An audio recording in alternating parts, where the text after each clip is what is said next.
If you are interested in learning more about embroidery and you want to start being able to create projects like these on your embroidery machine, this is the video for you. So we are going to start off very, very slow. We are going to be doing simple projects for the first like 2-3 weeks, and then we're going to lead into more complicated, more complex projects. So a lot of people are just brand new beginners. They don't really have any experience. And then other people have some years of experience and they just want to hone in on their skills. So if you are not a brand new beginner, bear with us for the first few weeks because we are kind of going at a slower pace. This is a beginner's course to embroidery and starting from scratch. So never hurts to kind of brush up on your skills. You may see some projects that you've never done before. You don't have to follow along with every project. I just like to put them out there every week so you can pick and choose what you want to follow along with. So this is week 1's project. It says I can totally make that. And I know plenty of us have seen someone make something and the ticket price on that is absolutely crazy. And you're like, I can absolutely make that. Well, today we are going to make that. So this is used as kind of wall decor is what I'm using it for. You can just make the item. You don't have to put it in the embroidery hoop if you don't want to, but this is what we're ultimately doing for week 1. So let's get started. So let's go over the supplies that we're going to need to be able to create this. The first thing obviously we're going to need is the embroidery hoop. Now, this embroidery hoop is different from this embroidery hoop. There are machine embroidery hoops, and then there are people who actually do embroidery by hand with a single needle and thread, and they make designs. So these are those embroidery hoops. You can find these at any craft store, Michael's, Walmart, Hobby Lobby, pretty much anywhere. You can also buy them online. So they come in various different sizes of different material. You can have some that are in plastic, such as this one. You can have some that are in wood, such as this one. Really doesn't make a difference. It's just on preference. You are only going to see this outside ring. I want to use this size, which is an 8-inch hoop. Next, you're going to need fabric of your choice. This can be scrap fabric that you have laying around. It can just be cotton. It can really be any material. Just has to be large enough to be able to fit inside the embroidery hoop that you choose. You'll need your USB to transfer your designs, your designated embroidery hoop for the machine. I am using this size, which is why I chose the 8-inch hoop. They match in diameter. You'll need stabilizer. And then this design, I digitized to have 5 color changes. You can use as many or as little colors as you want for the design. So once you choose the hoop size that you want, you're going to choose your fabric. I chose this pink fabric since majority of my office is pink. Then you are just going to grab your stabilizer and cut a piece of your stabilizer to size.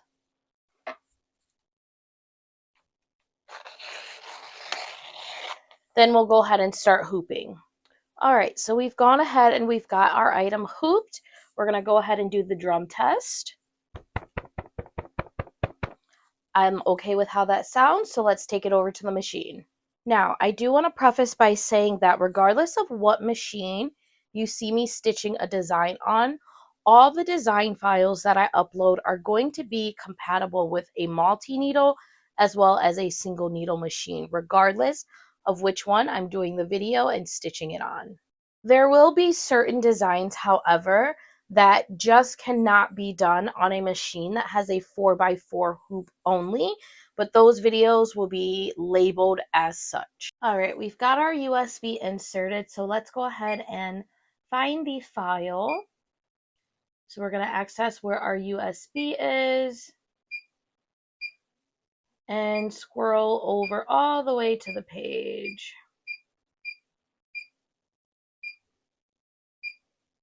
I have a lot of files on this USB, so it takes a minute to get to it. Here it is. We're going to add it to the computer memory. And now we'll be able to start stitching it. This is where you would change the way that the design is facing, but since it doesn't matter the orientation, I'm just going to leave it just like that. Okay, we're going to go ahead and select the correct hoop that we're using. I am using the size 4 frame.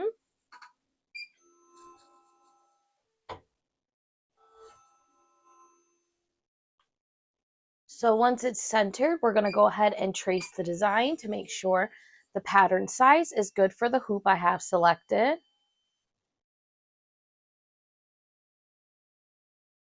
It's traced the design with no errors, so we'll go ahead and get started on stitching. If you see here, as I mentioned in the beginning of the video, there is the option to use up to 5 different colors. So you have the I can, the needle and thread, the embroidery machine totally, and then make that are all in separate colors. So that is how the kind of color layout would work.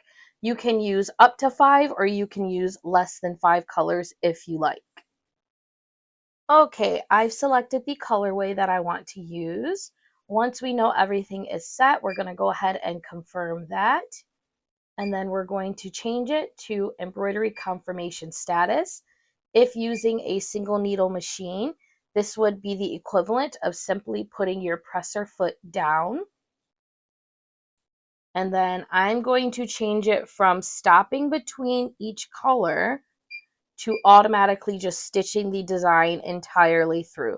You don't have to do that. I'm just going to be walking away from my machine, so I wanted to just completely stitch out the design. If you're using a single needle machine, obviously you would have to be there to change the color thread on your single needle each time one color is done, and then you move on to the next color. That is going to be the only difference between using a multi-needle or a single needle machine for this design. All right, so now that we're done stitching, we're going to go ahead and take it out of the hoop. And then I use tearaway stabilizer for this. So I'm just going to tear away this backing. If you use cutaway, you're just going to cut around it. The fabric that I used is kind of on the thin side. So that's why I wanted to use tearaway to be able to get rid of as much of it as I can without it showing through on the opposite side of the fabric. I'm going to go get rid of these little pieces and then we'll come back to hoop it in the other embroidery frame. All right, so now we have our craft embroidery hoop. We have our stitch design with the stabilizer removed or cut around from the backing. The next thing I'm going to recommend that you use is either a hot glue gun or some type of craft glue fabric glue, because if we put this in the hoop, just like this, we're going to have all this excess fabric around. So we're going to be cutting close to the edge, and then to make a nice kind of border around it, we're going to be folding and gluing the free salvage edge of this. Now with these craft embroidery hoops, there are 2 ways that you can have your design show. So we are used to, with our machine embroidery hoops, to placing the piece that has the tightening mechanism on the bottom, and then you place your inner hoop on top. So this is perfectly fine. You can hoop it this way, but if you look, the design is kind of inset into the frame. So you're not going to see that outside frame. However, if we flip it around and you hoop it this way, your design is going to be popped out kind of on the same layer of your outside frame. So this does not change like functionality of it. It's strictly just visual and what you prefer. Since I am using this as a wall hanging, I'm going to do it so that it's looking like this way versus with the design inset here. Plus, I have like this free edge to be able to hang it on something. Okay, so now once you have it figured out which way you want it to lay in the frame, I'm just going to kind of move that bottom hoop so that I have my design centered how I want. You're going to unloosen the tightening mechanism, and then you're going to fix the frame. Now I want it pulled down just a little bit more.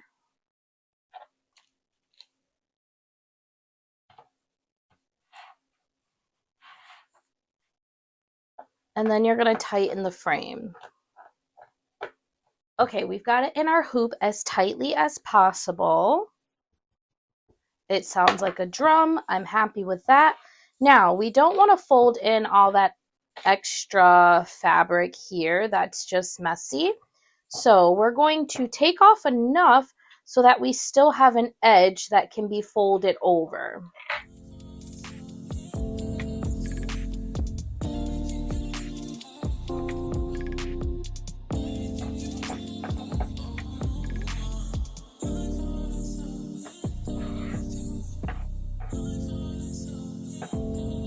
Doesn't have to be a neat, perfect circle.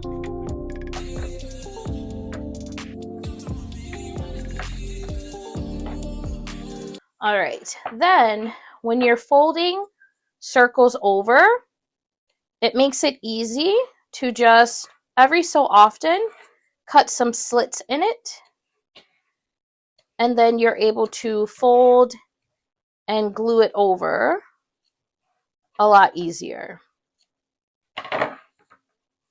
Need to cut this one a little more.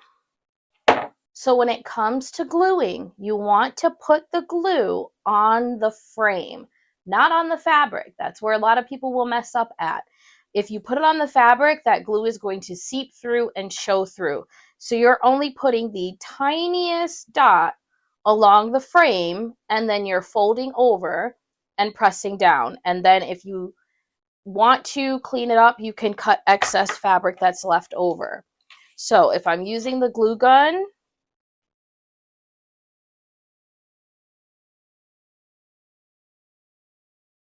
I'm putting a very small amount directly onto the frame, and I'm folding over.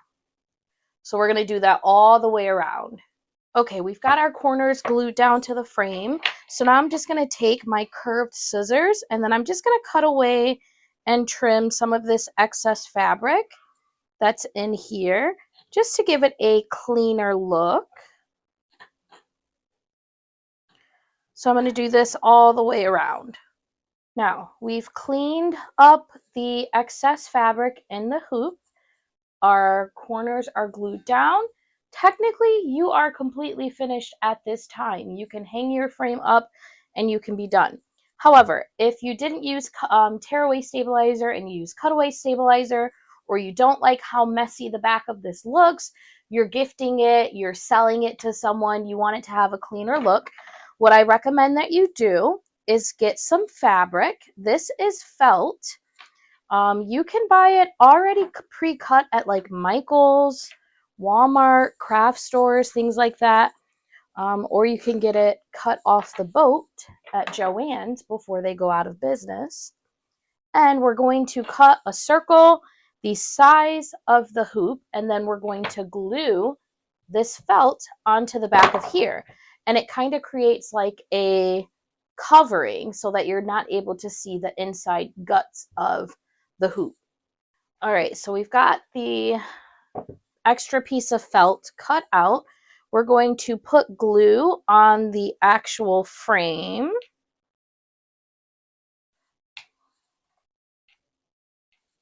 So whenever you're doing things with hot glue, I always recommend just doing a small corner first before it starts to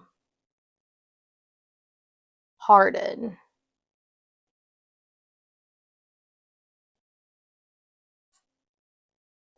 So we're just going to firmly press down. We're going to go all along the circle, and then we'll come back when it's done. All right, we've got it glued on now, so we're just going to go around.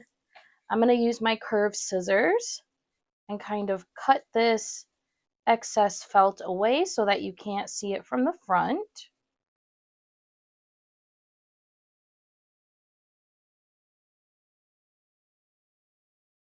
You're going to do this all the way around. All right, we've got the excess felt cut away now. So now you are completely finished. You could add like your little sticker with your business name on the back of here. if you are selling them just to give it a more complete look, or you can ship it off just like this. But let's go ahead and go hang it.